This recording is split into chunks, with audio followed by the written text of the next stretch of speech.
I've been studying the craft of writing for over 10 years, and one of the places that helped me get started and that gave me an amazing jumpstart on my career as a book coach was Author Accelerator. Their book coach certification program is the gold standard in the industry because it's rigorous, thorough, and rooted in real-world skills, and it's open for enrollment right now. If you're interested in becoming a book coach and helping aspiring authors finish their books, go check out Author Accelerator's book coach certification program at savannahgilbo.com/coach. Current prices are only good until December 10th, 2024. Let's stop thinking about sales in terms of you pushing and you selling, and let's start thinking about it as a conversation with a potential reader. So think if you just had any book you want to promote to another reader, so maybe it's another author you read. Well, what would you say about that book to tell them they'd want to read it? Do the same thing with your book.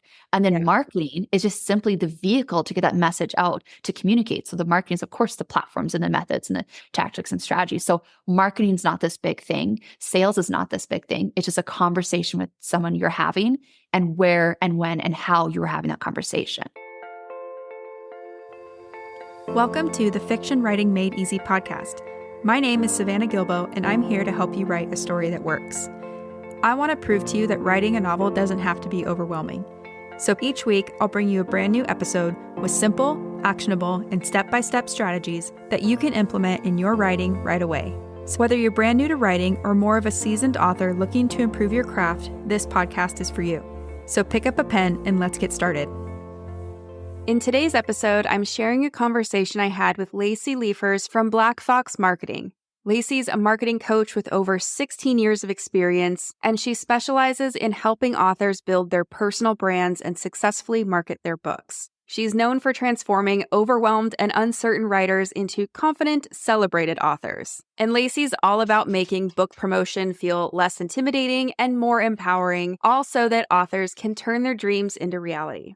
And as I mentioned in this episode, we're going to talk about marketing. So specifically, we're going to dive into why book marketing is not just a final step in the process, but more of a vital component that you need to address throughout the entire writing process.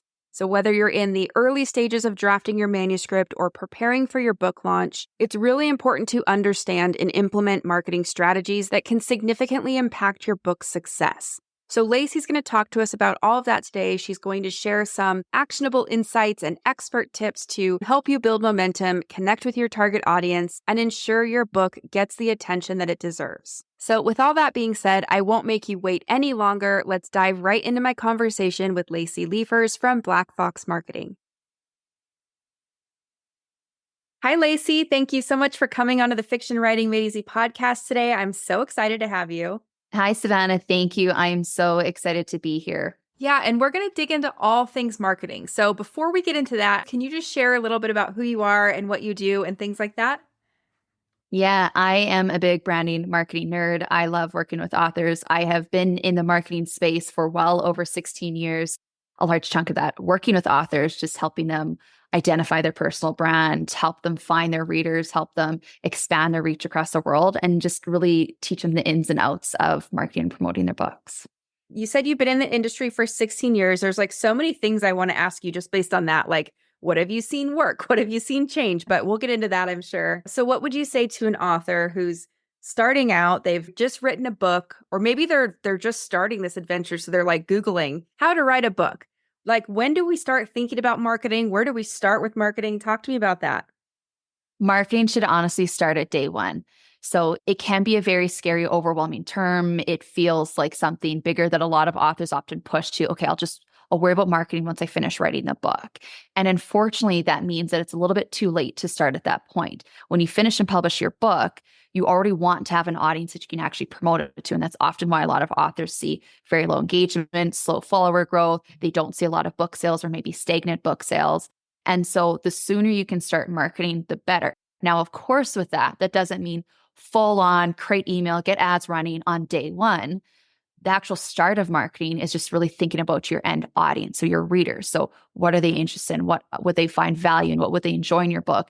And starting to make decisions based on that. So what kind of platform should you be on? What kind of content can you create that they might find of interest and value that you can highlight as you're writing and going through edits of your book that you can pull out much easier later on to create snippets of content. So sometimes the start of marketing is just simple awareness of your audience, what they'd find value in, and making the decisions of what you can share and create later on when your time is a little bit more freed up.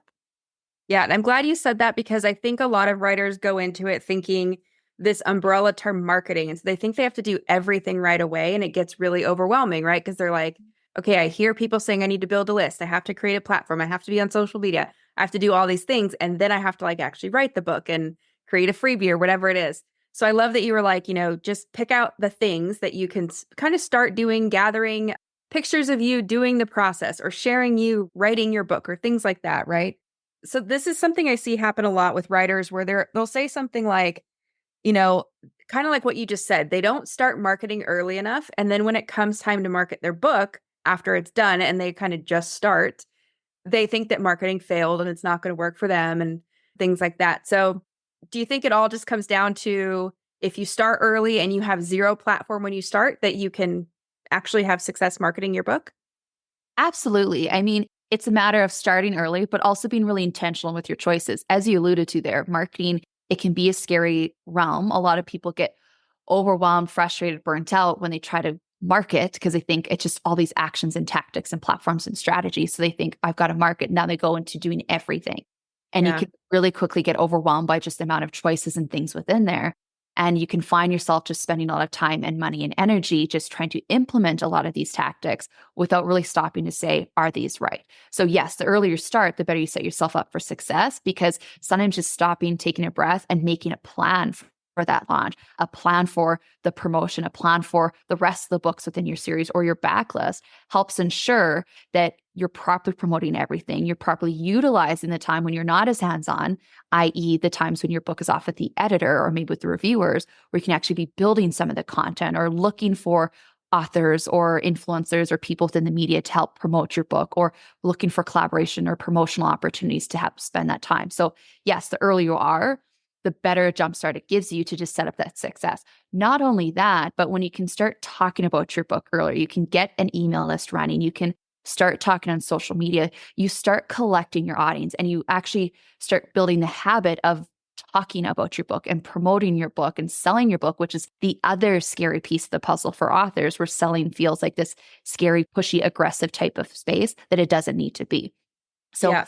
you get into this, it gets you comfortable talking about your book, the value of what people are going to find comfortable. It gets you into the habit of promoting or creating content or sharing stuff, or you get to start talking to readers about your book, finding what they find interesting to change your promotions and tactics. So it just allows you to create better strategies, but it also just helps you create a warmer audience so that when you do have a book to sell, you actually have people that are your followers that have signed up for your newsletters, that have started to engage with you or heard about you on a podcast or at an event or from a friend or an influencer they trust, that it's a little bit easier to start creating those sales when you are ready to help promote those sales. Yeah. So it gives you a longer runway, like you said, helps us warm up our audiences.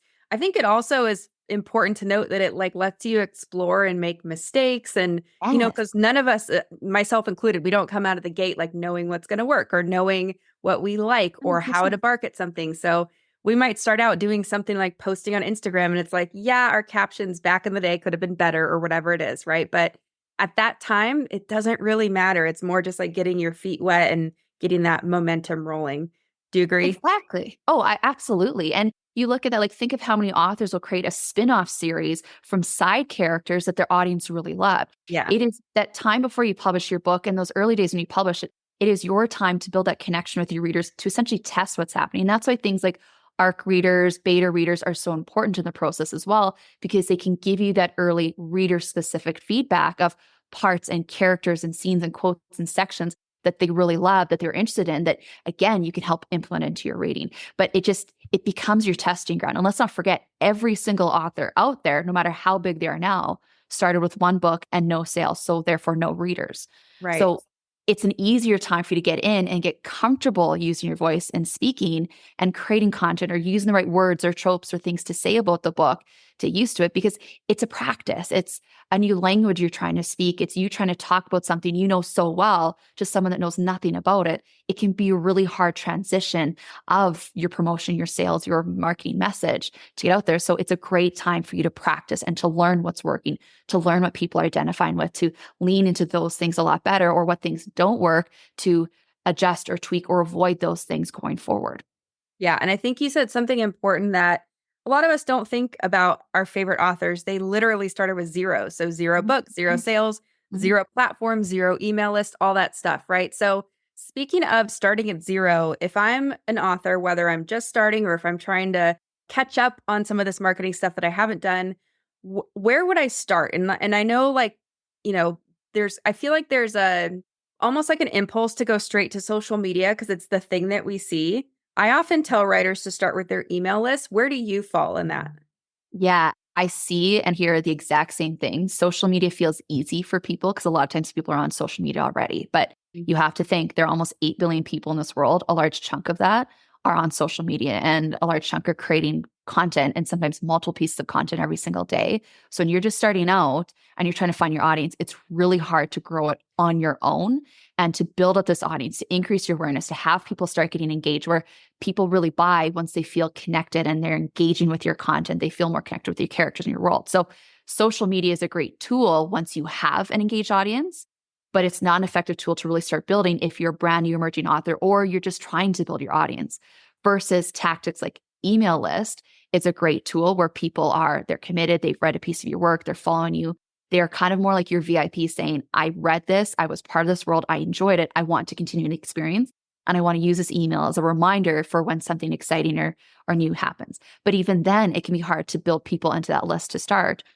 So the tactic BOPA, like boring other people's audiences, is where I actually tell a lot of authors to start, to build up that audience to help increase that awareness. What that means is you look for people that already have an audience, already have a following that matches or is in alignment with yours, that they have credibility, they have trust, they have engagement built up. So influencers, book talkers, bookstagrammers, other authors, people within the space, people like you that speak specifically to potential readers that can talk and have credibility and trust built up with their audience, that they can essentially endorse you to say, if you love this or you love the other books I've suggested, other authors I've recommended, you're also going to love this person. So when they can give a recommendation, you're now being given access to a whole new audience at a level of, this is someone you have to look into and you should check out these books. It's a lot easier because you're getting recommended and it's not just your voice saying, this is really good. So if you're starting, get as many people talking about your books as possible in as many different platforms. Yeah. And I love that. So let's talk about that a little more, because if I'm an author hearing this, I might think that sounds hard. Like, why would someone with a couple thousand followers want to promote my book? What's in it for them? I have nothing to trade them. Like, how do we get over mindset stuff like that? And what are some things we can do to get these relationships built and to execute what you're talking about? Yeah, I love you saying that because I hear that all the time. And a lot of times we as authors, not that we get down on ourselves, but we get so caught up in imposter syndrome. Like, maybe it's not good enough. What if people aren't going to enjoy it? What if they don't read it? Or the fear of failure? Like, what if it does actually suck? Or what if, right? Like, we just get so caught in our heads. And it's everything about writing and publishing a marketing book comes down to your mindset. So one, you have to understand that there is value there. And this is why I always tell authors, like, really start to think about your target audience. So your readers. Who is going to read the book? Why are they going to want to read this type of book? What is unique about you? So what is kind of more unique about your brand, your writing style, your characters, your tropes, the way you're delivering it? What is unique that they can identify within? So really know what your audience is going to get for value out of it, what they're going to enjoy, what other things they like, and then what parts of it's going to enjoy. But then it's kind of that matter of shifting towards who then can I talk to? So understand the value, look for people that own access to that audience, but then at that point, it's your job to come to the table. And at that point is where you have to come in understanding you have value to connect. So let's not forget that someone that has an engaged audience, their goal is to provide value to their audience. If you have a book that you know is going to help and that their audience is going to enjoy, it is your job and your responsibility to communicate that to them. Now, things like this is where having beta readers, so people that are coming in the earlier stages of editing your book, giving feedback, can give like early comments or thoughts or notes about it, having ARC readers, like advanced readers that can read your book after the editing publish or point, but before it's getting published, that actually gives you reviews, people within the space. It's so important to have those, not only to help with your marketing and promotional opportunities, but to kind of give you almost like a little boost of confidence to say, these are people that are in this space. This is their honest opinion, what they're saying. It kind of just helps give you that little bit of confidence, as well as giving you some reviews and comments and testimonials that you can go to the table with as well. To say like, hey, like, the book is coming out, it doesn't even matter if this is your very first book, because here's what people are already saying about it.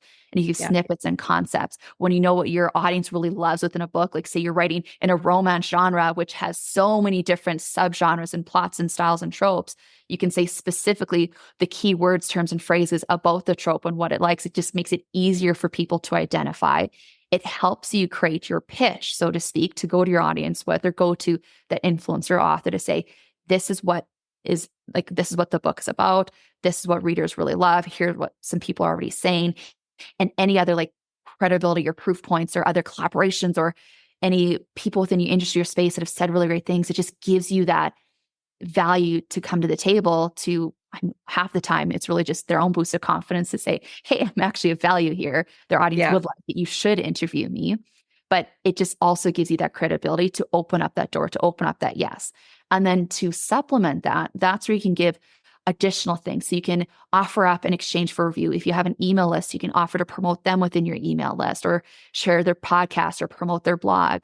You can offer up a giveaway with a copy of your book, either a physical copy or maybe a couple of digital copies, depending how global you want to go and give their award. Like you can do these extra things to create some extra excitement. So it's not simply you just getting asked to promote it, but it's giving them something to actually promote and to drive and something they can really get behind and rally behind. So there's even more value coming to the table. Yeah.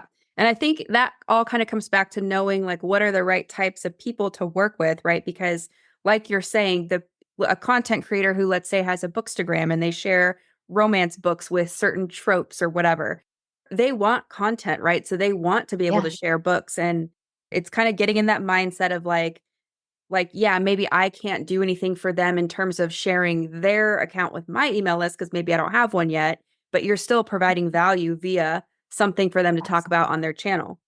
So I think that's really cool. And then the other thing I think writers discount is that let's go on this example of romance. So if you wrote a romance novel, what do we have of value in that romance novel? Well, we're giving readers a feeling that they want from romance novels, right? So when we say value, it doesn't mean like, how many followers are you bringing to the table or whatever? It can mean those things, but it's also the reading experience holds a lot of value. That's like what we're all doing it for.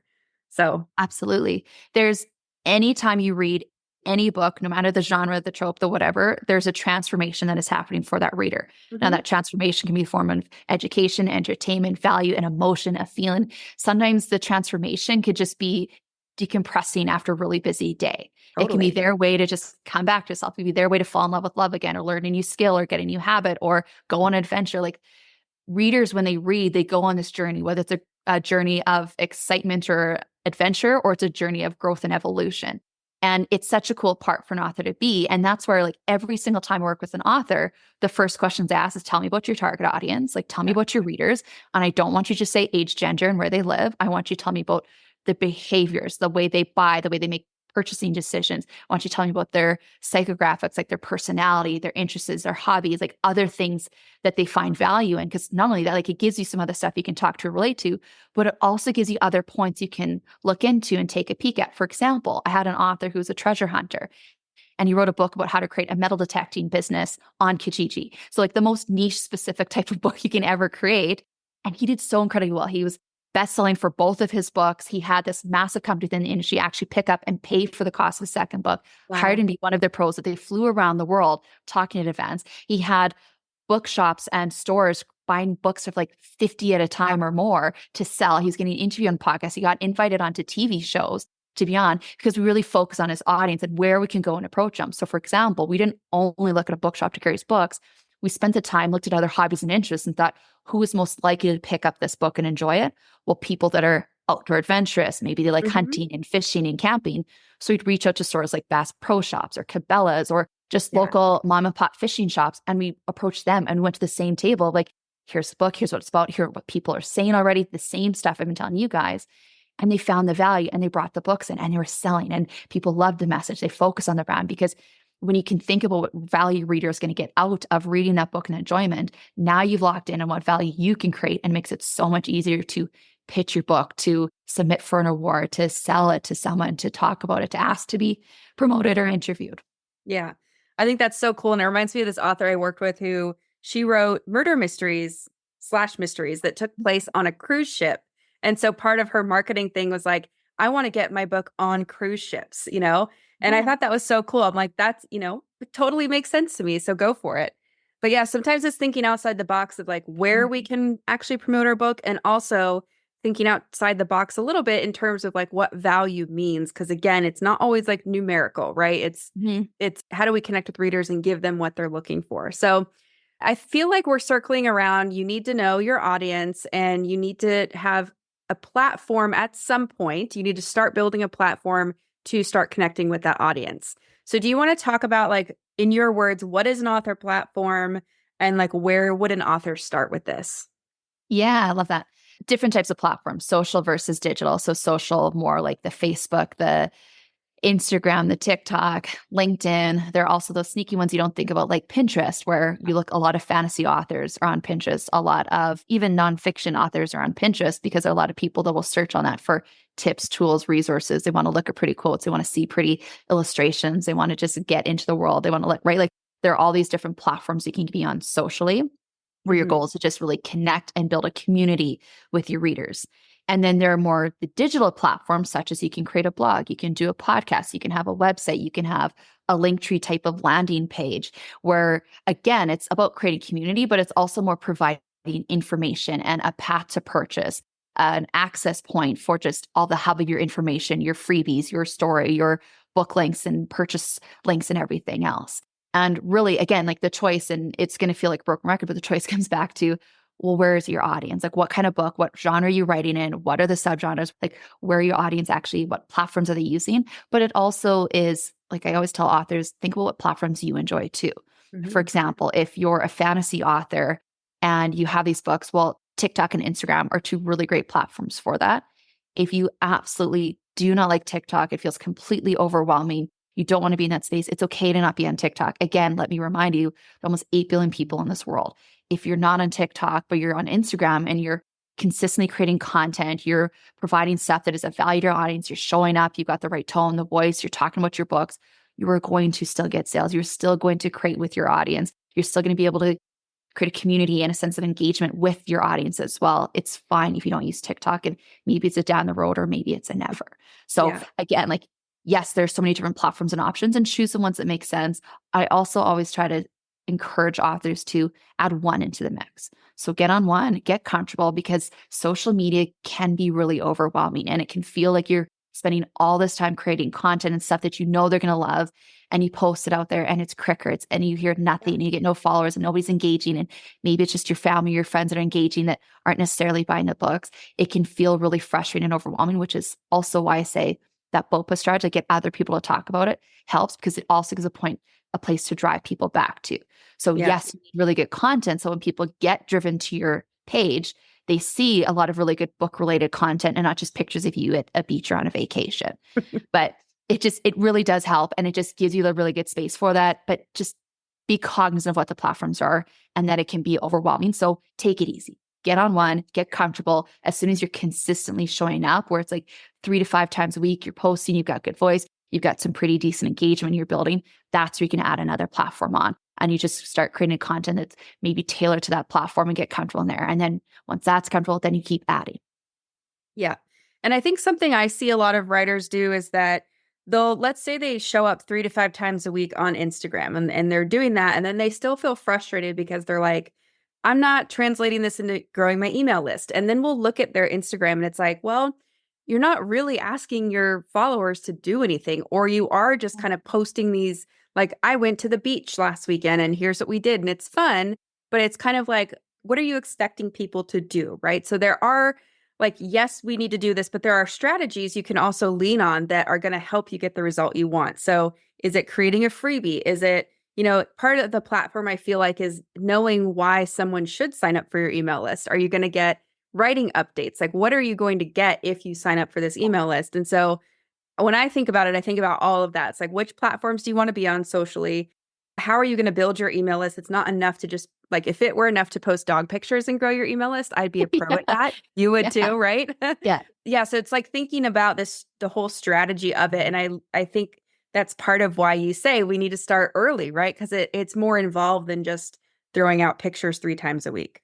Yeah. Well, and if anybody listening doesn't have an email list yet, start one. There are platforms like MailerLite, Author Email that are designed specifically or better suited for authors and new entrepreneurs that the prices are better, but just get one started. At minimum, you only have to post once a month. You give an update of where your books are at, what's happening, any cool milestones or achievements. It gives you another bargaining chip when you are wanting to collaborate with other authors, but it's just the best place to actually sell from your books. Again, those people are VIPs. They're more engaged. They're more of that warm audience of they've interacted with you before and enjoyed what they read or saw or heard. They're most likely to keep buying versus social platforms. You're constantly approaching and attracting new audiences, people that haven't engaged. It's a lot harder to get the sale. They're a lot colder of an audience. So it's harder to get that sale.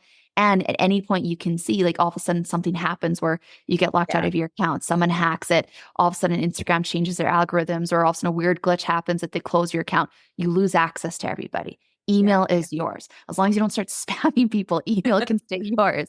But it just comes down to, so it's so incredibly important to do that. And then you look, so another part of the puzzle you talked about is holistically sharing the entirety of your brand. So authors have this, and you have a personal brand. It's your identity as an author. It's the world you created, the characters you developed, the storyline, and everything else. It's like your brand is just what you share with your audience and your readers.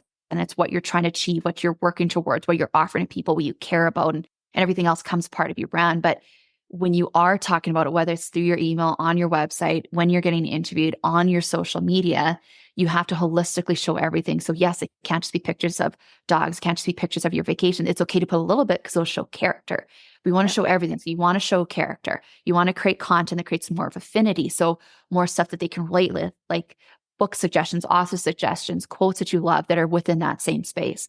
You want to create value-based content. Well, what does your reader want most? Well, if they're in the fiction world, they want quotes, they want snippets. A book trailer they love that because it creates emotion with them. It creates a feeling. It evokes a sense of excitement or love or horror or terror, like whatever it is that you're creating, like it just can do so much there. So it adds value to their day. They're the sales specific types of content where you're driving someone to take a very specific action, like sign up to be an ARC reader, sign up to be a street team launch team member, get the book on pre-sale, get the book on sale, sign up for this contest, this promotion. So you can use things like novellas and short stories and snippets to drive people into your newsletter, to get them subscribed, to see these updates, where again, you're giving value, but the goal is to actually promote, to sell, to get them to convert. And then you can create content that is very authority focused, where it's showing your credibility and why you are the person in that genre. So if you were being interviewed, if you got any awards or best-selling status, or you're getting testimonials or reviews or things, it just gives more credibility. It shows it's not just you saying your books are good, but shows other people are inviting you into their space. They're wanting to talk about you. They're giving you the reviews and they're showcasing that out to people. So when you share all of that stuff, it now shows who you are, like authentically and holistically, but it helps add people and ensures you're driving people to sign up to your email, where that's your spot to buy. It ensures you're driving people to your sales pages. It ensures you're driving people to get to know your characters a little bit more and increase in engagement and everything else, which helps just generate those future sales because they feel connected to you as well. Yeah. And I think it's important to note that like none of this has to be perfect in the first iteration, because even this is where I see, and I get it because I'm a perfectionist, a recovering perfectionist, I like to say, but like we hear we need an email list. We hear we need a website. We need all this stuff, right? None of it has to be perfect. None of it has to be complicated. You can literally have like a landing page when you're just starting to write your book with an email collection thing. And maybe that's it for the first 6 months, doesn't matter. But I always think it's better to have imperfect action than not taking the action, because you're never going to get the result you want if you don't take the action. So I love that. And I feel like we could go off on a tangent about author platforms and like vibes of our brands and, things like that. But I keep getting stuck on this, like the word feeling and the word emotion and the word vibe, because there are things that we don't think can count as like relevant to our book. Like, for example, if I'm just stuck on this romance thing too, like if you're writing a romance and the main character is a chef, right? You could share like recipes and like stories about why that recipe is important to you that evoke the feelings of love and intimacy and friendship and family and whatever. So sometimes I find it helpful to think about almost like what's the mood board of your brand, what's that mood you're trying to evoke, and then what fits in there. And it makes it feel more organic and less like I have to create 20 Canva graphics because someone told me to. Yes. Well, and keep in mind, every single person's world, we buy off of emotion. No matter how logical you are, you can be buying something because it creates efficiency. Yeah. There's an emotion there because they don't want chaos. They Yeah. want order. They want security. So no matter what, you are selling to an emotion. So you have to speak to that emotion. You have to speak to what it creates. And that's why things like book trailers are really beautiful, because we put someone in that emotion. The music, the images, the graphics, the visual aid of it creates that. That's why quotes work so well, snippets, short stories. It gets people excited, gets people in that world. And we can tie that. We have a little section and scene from your book. And also in the end, it's like, to continue journey, get it here. People can, I can't tell you how many books I bought because I read some scene or Right. some quote or I saw some trailer. I went, that sounds great. Let me try it out. And I bought the book and I read it. I'm like, oh, this is actually really great. And then I sent it for the newsletter. And then every time they put out a new book, I'm buying that book too. Yeah. It's so easy to capture people, but we download, so we forget it's like our biggest point of value is the book itself, the characters, the stories, the world. And we think it has to be this whole elaborate thing we create, but it's just, no, just promote what people love. And if you're not sure what it is, then go back to your beta readers, go back to your ARC reviewers that we've said you need to get, and then look at their comments, look at the characters they love, look at the parts where they mention saying like, oh, I really love this, or this was perfect, or oh, it was such a great enemies to lovers type of romance, like whatever little tropes that they are saying and commenting, that is your bread and butter. Just take those, even if it's 7 things, and just keep putting those on repeat and keep sharing these. So again, it's not you selling or promoting. And I like to tell authors, like, let's stop thinking about sales in terms of you pushing and you selling. And let's start thinking about it as a conversation with a potential reader. So think if you just had any book you want to promote to another reader, so maybe it's another author you read. Well, what would you say about that book to tell them they'd want to read it? Do the same thing with your book. And then marketing is just simply the vehicle to get that message out, to communicate. So the marketing is, of course, the platforms and the methods and the tactics and strategies. So marketing is not this big thing. Sales is not this big thing. It's just a conversation with someone you're having, and where and when and how you were having that conversation. So that's it. It's between one book lover to another. What would you want to tell them? I love that, because it's almost, you're almost saying like, invite them to read it and they can say yes or no, but you're just having that conversation, and it can be that simple. So I love that. The other thing, so this is reminding me of something I see a lot with writers who they're doing the things, they're doing the strategies, and then they're saying, okay, well, I'm not seeing my audience, like get on my email list or whatever. And then I look at their Instagram and maybe they're just speaking to other authors. So like they're doing all the right things, but they're speaking to other authors who, you know, maybe aren't their target reader. Maybe some of them are, but maybe they're not. Do you see that happen a lot?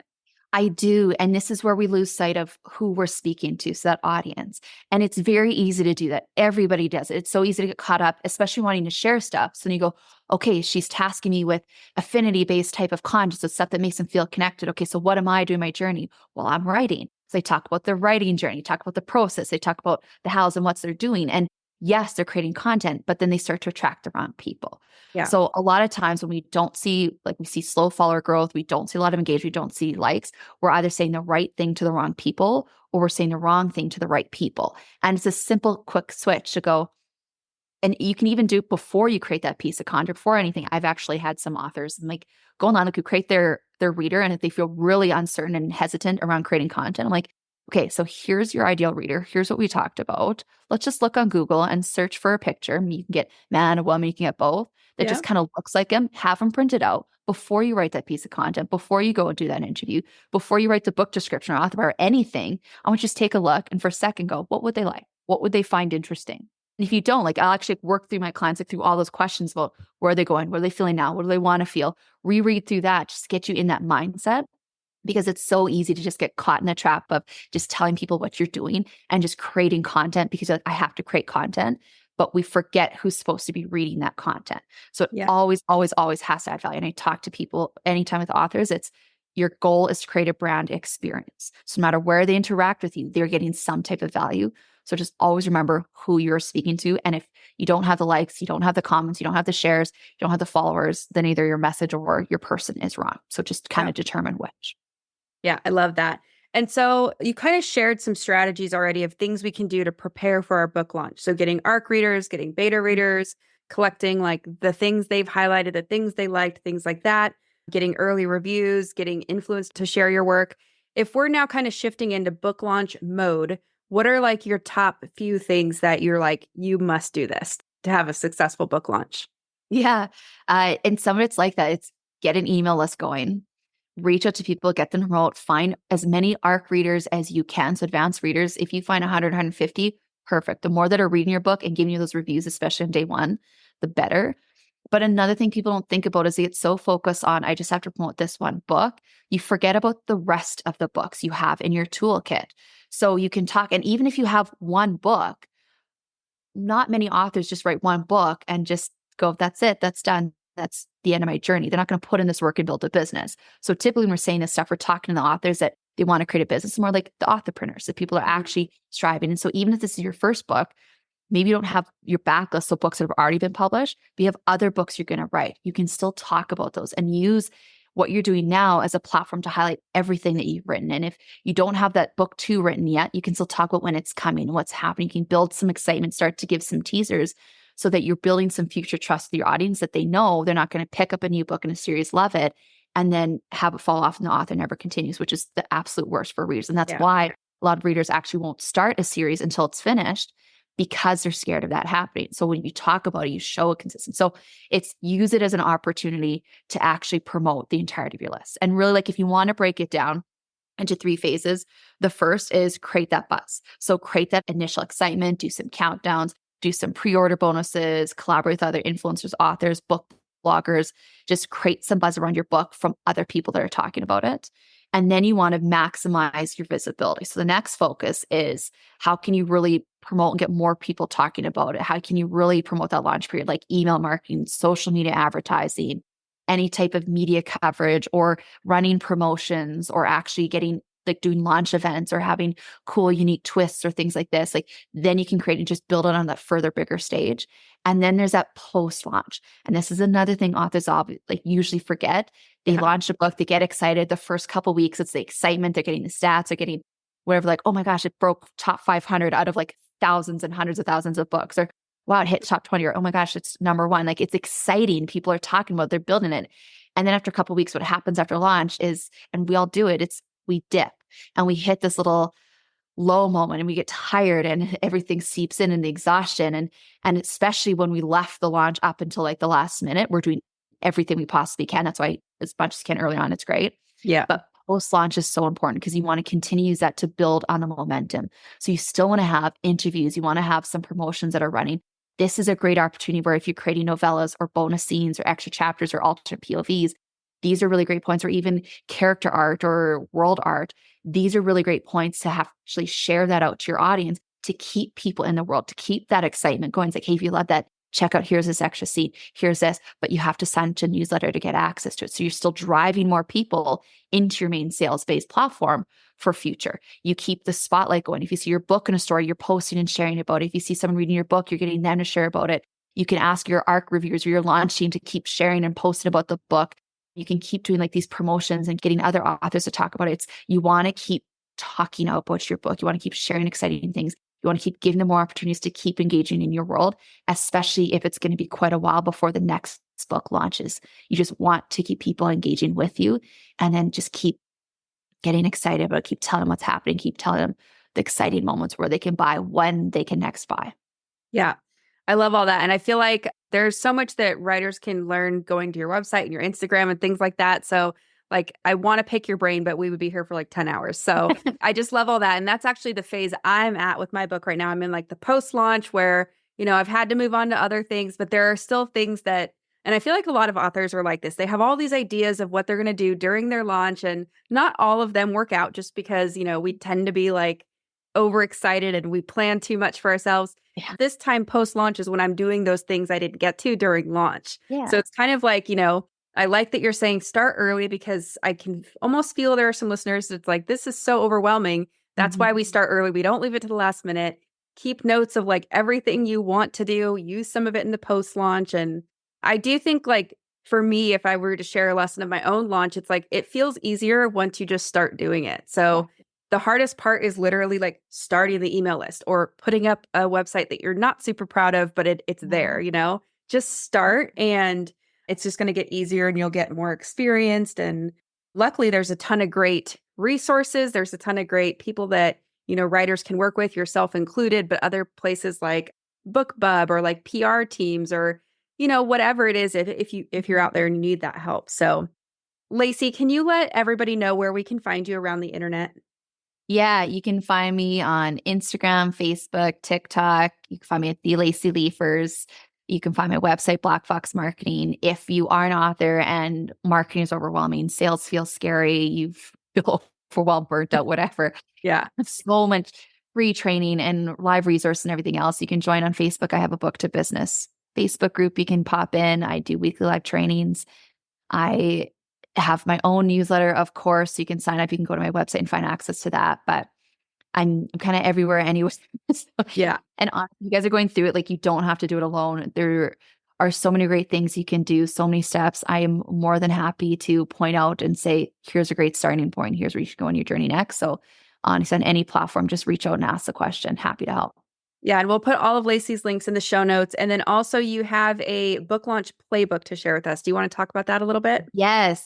So because we know how overwhelming a book launch can be, I created a nice little checklist of each phase, what you're going through, what you can take a look at. Now, of course, give yourself some space and grace. If you're taking a look and something feels a little bit too overwhelming to do for this launch, it is perfectly okay, like Savannah said, to mark it for the next one. But it is a step-by-step, everything you need to think about at each phase. And I even have some time projections of like 4 months, 12 months out from your launch of when you should be thinking about doing that to make it as easy as possible. So it is kind of like a nice little inclusive list to not forget or miss out. So I have a link that Savannah has for you guys as well that you can click to get access to that.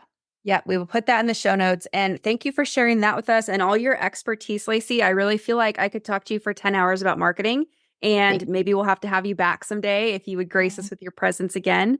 But I so appreciate it. And I know that listeners are going to love this. So thank you so much. Yeah, no, thank you. It has been my pleasure. To everybody listening, you guys are on such an exciting journey, and I'm so excited for you. And when you lock in on what your value add is to your readers, I promise it's like a completely different experience when you're promoting your book. So I'm very excited for you guys and here if you need support. So thank you again for having me. Awesome. So that's it for today's episode. As always, thank you so much for tuning in and for showing your support. If you want to check out any of the links I mentioned in this episode, you can find them in the show notes listed in the description of each episode inside your podcast player or at savannahgilbo.com/podcast. If you're an Apple user, I'd really appreciate it if you took a few seconds to leave a rating and a review. Your ratings and reviews tell Apple that this is a podcast that's worth listening to. And in turn, your reviews will help this podcast get in front of more fiction writers just like you. And while you're there, go ahead and hit that follow button because there's going to be another brand new episode next week full of actionable tips, tools, and strategies to help you become a better writer. So I'll see you next week, and until then, happy writing.